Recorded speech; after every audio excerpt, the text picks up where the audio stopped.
we're going to take and start removing all the retaining bolts around the perimeter of the water pump.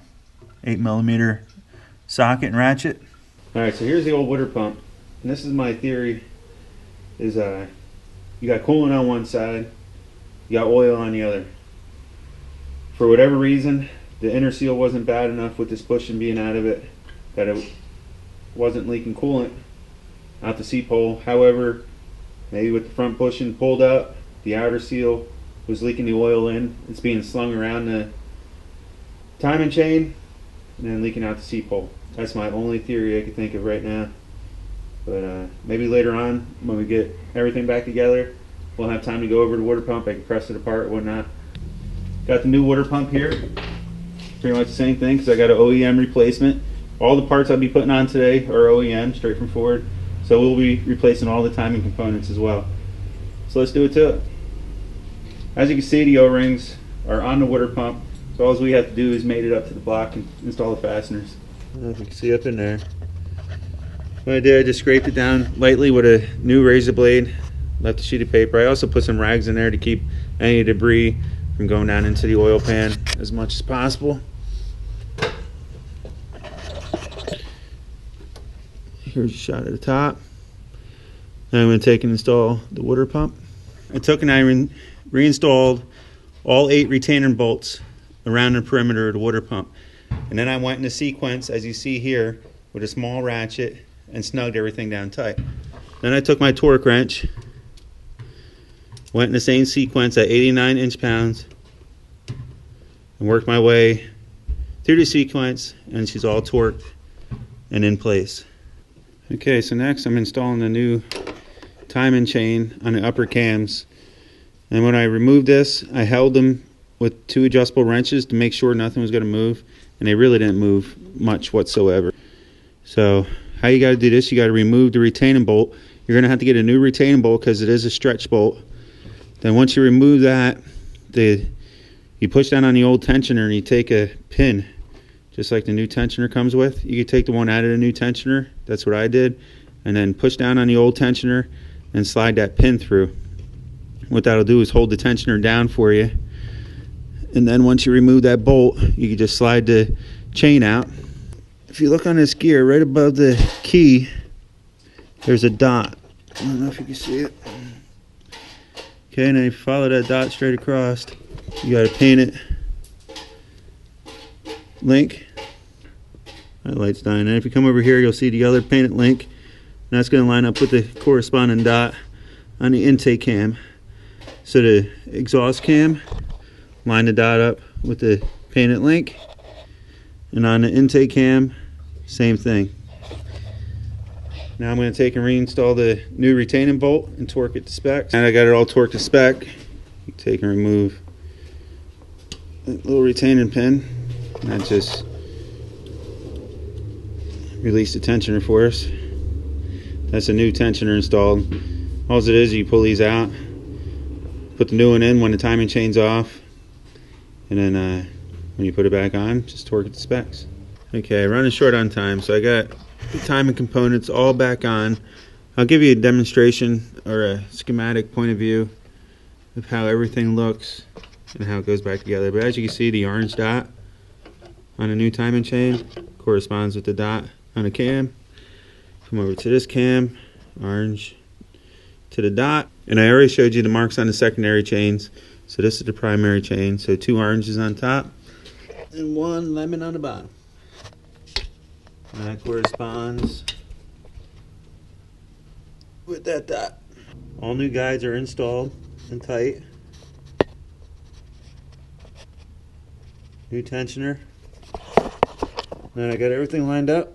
I'm going to take and remove that retaining pin. Looks like a little golf peg. That just released the tensioner.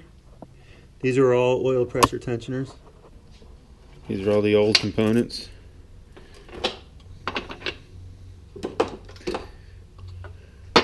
I'm going to take and clean up the variable timing mechanisms and reinstall them next. Next, I took and reinstalled the variable timing mechanisms. 3 bolts on bank 1, 3 bolts on bank 2, all torqued to spec. Went over everything one more time. Guides are on and tight. This helps me as well to make sure I got everything. I sprayed everything down with brake cleaner. You can see the oil pan is drained, sprayed down. I used about 3 cans, to be honest with you, because I want to make sure everything was flushed out. 1 bolt there, 1 bolt up high, water pump, new tensioner, pins released. Everything's sitting in the guides correctly. It's another thing you want to make certain that the timing chains are in that guide, especially that one. You know, there's a rail on each side of that guide. That timing chain has to be in the center. Okay, I think we're good. Alright, I got the front cover all cleaned. I didn't think you guys wanted to watch that, but scraped it all down, cleaned it all. I'll give you this parts list. I'll show you everything I got along with the part numbers. Okay, next I'm getting ready to put the cover on. So I took and put a thin film of silicone all around the perimeter. I don't know if you can see in there, but if you lay underneath, you can pretty much reach everything except for the very top. There's a couple spots that you gotta put some silicone on that the cover goes against on the block. So make sure you get them. Okay, I got the cover back in. I was able to do it without removing the power steering hose. All 22 bolts are torqued along with the bolts on the motor mount bracket. Okay, very important, when you torque this front cover, you want to, in the first 3 minutes, you want to tighten down 17, 18, 19, and 20 to 27 inch-pounds. Stage 1, you want to go 1 through 22 to 89 inch-pounds, and 23, 24, and 25 to 133 inch-pounds. Okay, stage 2, you want to tighten bolts 1 through 22 to 18 foot-pounds. Bolts 23, 24, and 25 to 55 foot-pounds. Alright, next I took and I reinstalled the tensioner. I know it's hard to see down there. Put the 3 bolts on the tensioner and I torqued them down to specs. Next I took and put the motor mount back in. 1, 2, 3 retainers. You can barely see that one in the back. I know it's dark, guys. The 3 retainers and then the 4 nuts on the motor mount bracket. All tighten and torque spec. Then we got this bracket here. The 2 10mm retainers that go to the front cover. 1, 2, and then the 2 that attach that little mount. Next I'm going to put the harness back down in place so I can put the ground wire on. Okay, back again this morning after a late night. I was here to midnight last night trying to get this thing all buttoned up. However, got the accessory belts on, alternator belts on, power steering pump, harmonic balancer. They do have a special tool for putting that belt on. However, I did it just like I explained.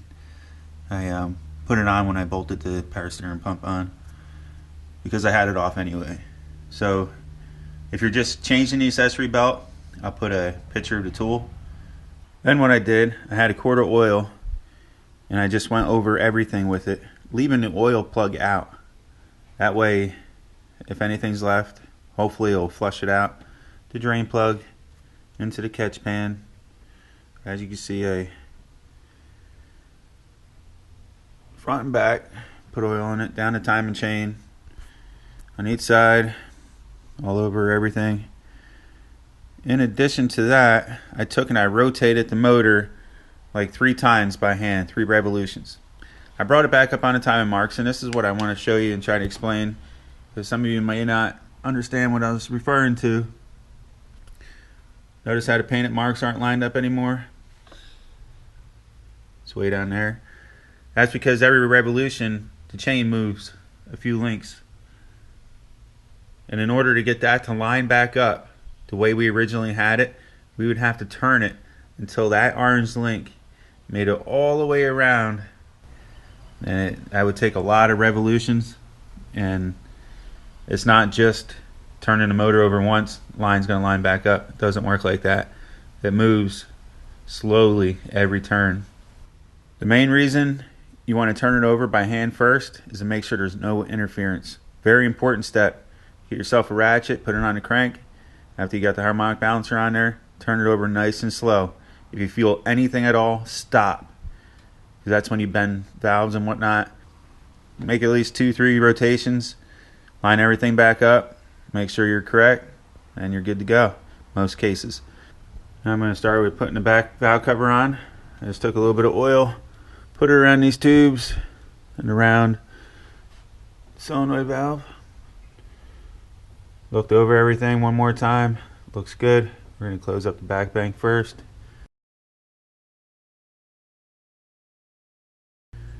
Back valve covers on, tight, torque to specs. Before I go putting anything else on, I want to cover everything up, prevent as much debris and anything possibly falling in there. So we're going to take and do the same to the front. Okay, the front valve cover is on, torque to specs. Coils are all installed, retaining bolts installed, harness plugged in, all your cam solenoids. Just follow your harness around, make sure all your plugs are landed. Put them back in their spots, make it nice and neat. Fuel injectors are plugged back in. Rear back oil packs are tight, plugged in. Cam solenoid plugged in. O2 sensor plugged in. I think we're good. Here's what I believe a NOx sensor or maybe a oil pressure sensor down below that this harness also goes to. I really didn't look at it real close to tell you what it is. It's one or the other. Alright. I think I'm ready for the upper intake. Remove the rags. Man, I almost forgot to plug the one temp sensor in. But she's plugged in now. Upper intake plenum is on. All 6 retaining bolts tightened and torqued to specs. Throttle body's plugged in. Breather hose is plugged in. Hose is plugged in over there. Ran the coolant line over. Hooked back up to the reservoir. Back in its brackets. Instead of taping everything back up, I just used zip ties. All in back in their brackets. Lower retaining bolts in for the upper intake. Can't really see it down there, but it's in tight. Little bracket here for fuel line and tight. Yeah, I'm getting nervous. We'll see.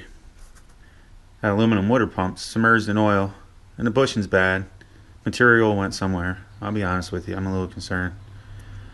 Alright, let's put the air tube on. Air ducts on, breather tubes are hooked up. Clamps are tight. Got a full coolant. I filled it up with coolant earlier. It's a good practice to do that while you have the timing cover off. Everything else was hooked up, so the pepcock is closed on the radiator from where we drained it. Oil plugs back in, brand new filter.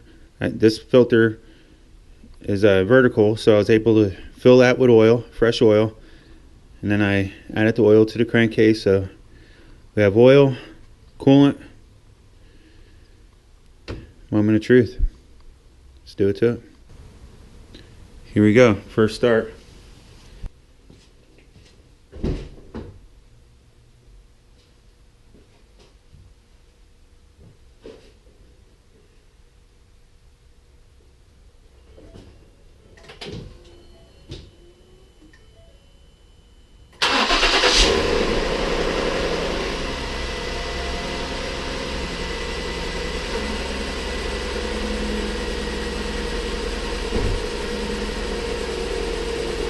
Oil pressure came right up.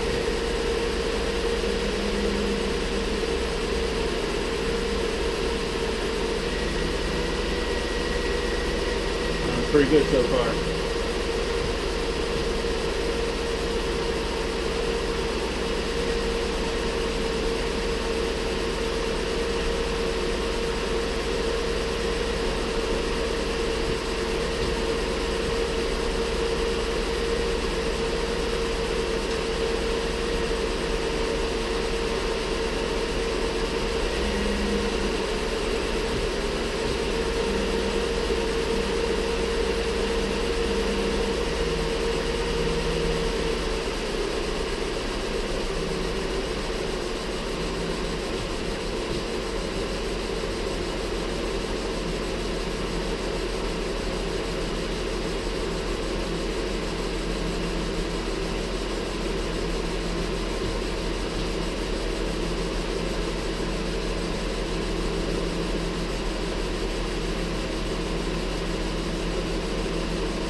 belts come up and that's what that noise is. And that's exactly what it was. I took and I sprayed a little bit of penetrating oil on those belts just to confirm that was my noise, because it had me a little nervous. But I had some coolant on those belts. They did get contaminated a little bit. If I have to, I'll replace them. But, so far, so good. I'll let it get up to operating temperature.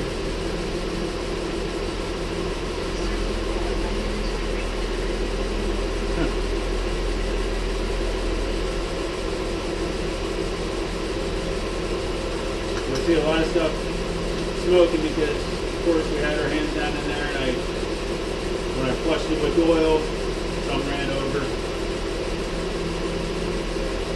I'm going to let all that burn off. Okay, it's been running now for close to 40 minutes, pushing an hour. Been just letting it sit here idle. Just came up to operating temperature a few times, fans kick on, pulls back down, everything's circulating good. I don't see any leaks. No oil leak. That would leak oil almost constantly before. Coolant, I got a little on the high side. I'll pull some out. I'm going to let it run a little bit longer, then I'm going to drop the oil, put a new filter, fresh oil in it, and I'm going to drive it. But so far so good. It sounds good. No codes popped up. Before it would come up almost instantly, and zero pending. As soon as you started before, it would, the P0016 would come right up in the pending code. It would detect it right on the initial startup. But we're doing pretty good so far. Everything sounds good. Okay, I just shut it off. It's still real hot. I'm going to let it drain all down. Drain the oil out of it, replace the filter and whatnot. Check all the fluids. Take a look at the oil. Wow. Nice and clear. It's a good sign. No signs of anything. Yeah, it looks nice. No more milky. I changed the oil last time, guys, and it was like milky right away because of all the residual, but we did a decent job cleaning everything down, I believe. Now, hopefully that oil just flushed everything out. Alright guys, feeling pretty good about it. After hearing it run, no noises, no more codes, clear oil, coolant staying stable. It's been running for over an hour now. Just shut it off. It's real hot. I'm going to let everything drain down. Change the oil out like I mentioned. And take it for a nice ride. Probably going to hold on to this one for a couple days, just drive it around, make sure we're good. Speaking of which, I got the dust cover up on the side. I'm going to be putting a tire on shortly and see what happens.